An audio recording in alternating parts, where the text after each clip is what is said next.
புதுச்சேரி ராஜ்பவன் தொகுதிக்கு உட்பட்ட சின்னையாபுரம் பகுதியில் புயலால் பாதிக்கப்பட்ட மக்களுக்கு சட்டமன்ற உறுப்பினர் வி.பி. ராமலிங்கம் வீடு வீடாக சென்று 5 கிலோ அரிசியை வழங்கினார். வங்கக்கடலில் உருவான குறைந்த காற்றழுத்த தாழ்வுநிலை பெங்கல் புயல் புதுச்சேரியை புரட்டி போட்டு எடுத்தது. புதுச்சேரியில் பல இடங்களில் வீடுகளுக்குள் தண்ணீர் புகுந்து சாலைகள் மற்றும் வீடுகளுக்குள் வெள்ள நீர் புகுந்தது. இதனால் பாதிக்கப்பட்ட மக்களுக்கு உதவும் வகையில் வி.பி.ஆர். அறக்கட்டளை சார்பில் ராஜ்பவன் தொகுதிக்கு உட்பட்ட பல்வேறு இடங்களில் தொடர்ச்சியாக நலத்திட்ட உதவிகள் வழங்கப்பட்டு வருகிறது.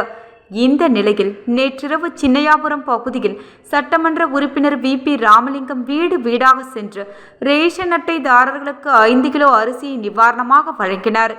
இந்த நிகழ்ச்சியில் ராஜ்பவன் தொகுதி பாஜக தலைவர் நாகராஜன் மற்றும் ராஜ்பவன் தொகுதி பாஜக பொறுப்பாளர் ஆனந்த கண்ணன், நகர மாவட்ட துணைத் தலைவர் ஆனந்த பாஸ்கர், ஓபிசி அணி மாநில துணைத் தலைவர் சீனிவாச பெருமாள் மற்றும் ராஜ்பவன் தொகுதி பாஜக நிர்வாகிகளான அருண்குமார், ரவி, பாக்யா, சாந்தி, உமா மகேஸ்வரி, ராகுல் மற்றும் ராஜ்பவன் தொகுதியை சேர்ந்த பாஜக நிர்வாகிகள் பலர் கலந்து கொண்டு தொடர்ந்து கனமழை மற்றும் புயலால் பாதிக்கப்பட்ட வீடுகளுக்கு நலத்திட்ட உதவிகளை வழங்கினர்.